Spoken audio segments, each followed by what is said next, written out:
You might picture pirates with cutlasses clashing on the decks, hunting for buried treasure under blazing sun, or battling Royal Navy ships. But the truth is, for all their swashbuckling, pirates had one enemy more dangerous than any cannonball: thirst. Within days, stored water would turn foul, thick with slime and crawling with bacteria. They tried drinking seawater, thinking a bit mixed with wine might make it safe. But seawater contains about 3.5% salt more than the human body can handle. It'd store water barrels deep in the ship's hold, the coolest part of the vessel, shielded from the sun. He often targeted ships known to carry fresh supplies. Forget chests of silver, he wanted barrels of water.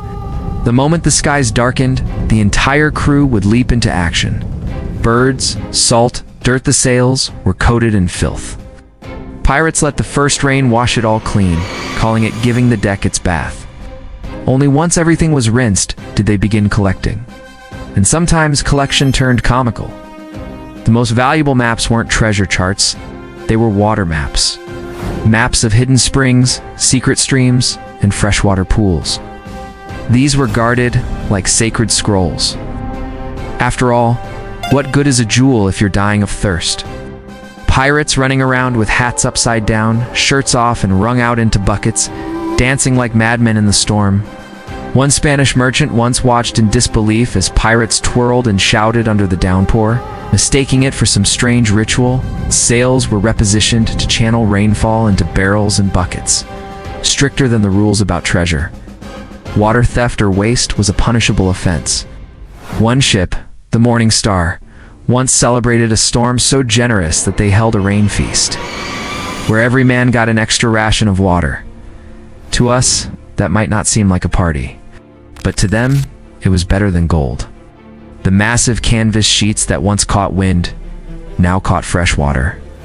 Wooden railings became rain gutters, guiding each precious drop into waiting containers.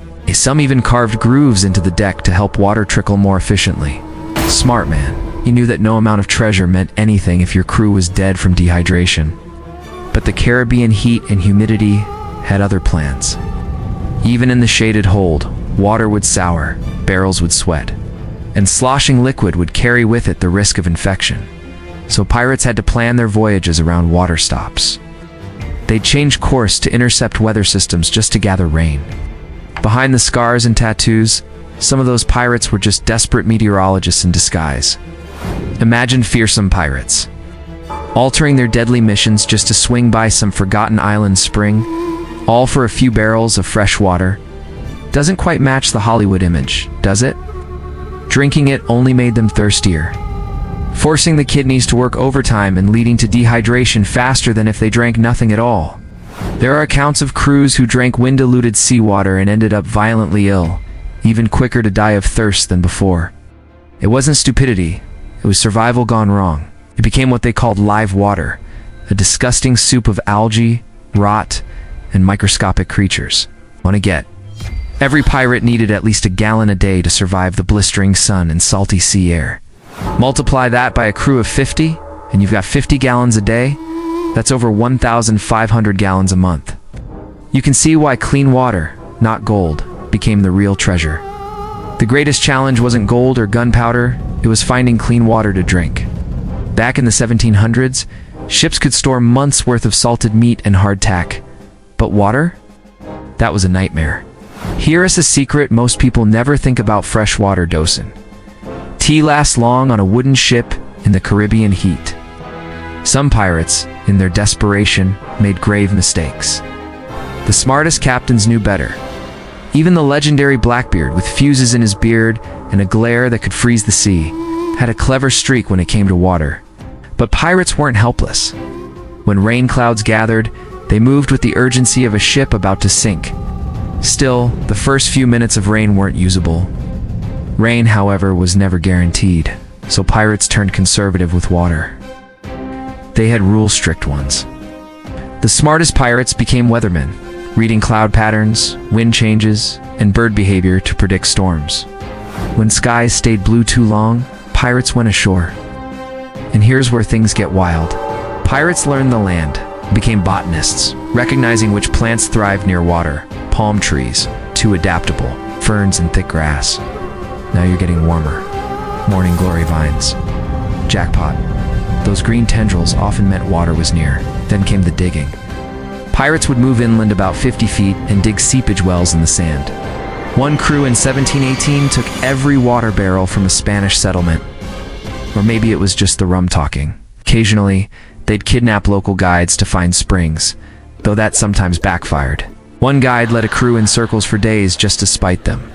Another led them into a swamp full of crocodiles, and left behind a pouch of gold coins out of guilt. Pirates, it turns out, had hearts. It worked surprisingly well. Some added silver coins, not knowing why, just that water stayed fresher. Today, we know silver is antimicrobial. They didn't, but it worked. Sometimes, one captain kept his formula secret, applying it only when the crew's backs were turned. The lowest part of the ship was the coldest, but also the rockiest. Barrels rolled, crashed, sometimes burst. One crew wrapped barrels in wet sailcloth to encourage evaporation cooling. All they got was mold. Pirate filtration systems varied from clever to crazy. Some stretched cloth over barrels to catch gunk. One journal describes the cloth turning green after so many uses, looking like seaweed made love to a shirt. Pirates mixed rum with water, usually 1 part rum to 4 parts water, sometimes adding lime juice or sugar. It killed bacteria and made even foul water somewhat drinkable. Some of it, of course, mysteriously vanished. They called that the angel's share. Different captains had their own recipes. Some added spices, others herbs. With ingenuity, desperation, and a bit of rum, they turned rain, plants, and magic into life. They didn't just sail the seas, they survived them, one added mint, and called it a Caribbean cocktail centuries ahead of the mojito. Grog wasn't invented by pirates, though. Daily rations, regulated water use. You didn't attack a ship before grog. You didn't argue until after grog. It was the glue of pirate society. There's even a story of a crew mutiny, because their captain watered it down too much. Pirates would die for gold, but they'd revolt for weak grog. Admiral Edward Vernon introduced it in 1740, nicknamed Old Grog for his cloak. His invention took on a life of its own among sailors. Others built sandrock filters out of broken pots and coral. One captain even used crushed pearls. Another painted barrels white, then learned too late that 1700s white paint was full of lead. Sure, the water stayed fresh, but not safe. When caught, the British offered him freedom if he shared it. He refused. Some recipes die with their makers. They held ceremonies, chanting and dancing around barrels to ward off evil spirits. One crew even hired a water witch, and mysteriously, their water lasted longer. It worked, but the fuel needed for just 1 cup of water made it impractical. One crew even tried tobacco leaves as filters. Water tasted like an ashtray. Turns out, she'd been secretly dropping charcoal into the barrels. Water would slowly filter in through the ground, leaving salt behind. It was crude, but brilliant. But my favorite? The bird trick? Pirates watched birds at dawn and dusk. Pirates would dig slanted holes, line them with leaves, and let morning dew collect overnight. They didn't know about scurvy or vitamin C, but instinct told them something worked. One of the simplest methods? Letting the water sit. Sediment would settle, and the top could be sipped carefully. They called it sleeping water. Drop by drop, they'd gather just enough to survive. A pirate's morning could begin with wringing water from leaves instead of raising sails. Birds, like men, have their routines. Follow them, and they'd often lead to water.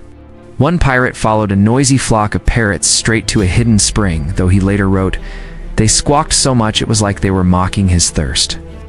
Some pirates, when desperate, raided towns not for gold, but for water. They learned to read land formations, V-shaped valleys, dark rock streaks, signs of seepage. Some claimed they could smell water. Maybe they could. And then there was the dew trick. Still, all that effort led to one big issue: storage. Water didn't stay clean for long. The massive hogshead barrels holding up to 63 gallons each became breeding grounds. Wood, heat, moisture was a recipe for rot. The inside of those barrels could turn into swamps. Worms, algae, bacteria. Some pirates joked their water had more life than the ocean itself. To fight back, pirates charred the insides of barrels, creating a primitive charcoal filter. Others sealed barrels' seams with tar, beeswax, even coconut oil. Keeping barrels cool was another problem. Some pirates believed spoiled water was cursed. Still, when things got really bad, they turned to desperation and ingenuity. Some boiled seawater, catching steam in wet cloths, wringing them out into buckets. Sometimes they added citrus juice, not to be fancy, but because they noticed crews who drank lime water got sick less. And then there was grog. Rum, that infamous pirate drink, wasn't just for partying, it saved lives. A ship with 50 men could go through 70 gallons of rum a week, mostly for grog. Grog became more than a drink, it was routine, culture, survival. And so, amid the cannon smoke and the cries of ahoy, the real battle pirates faced was for the water that kept them alive.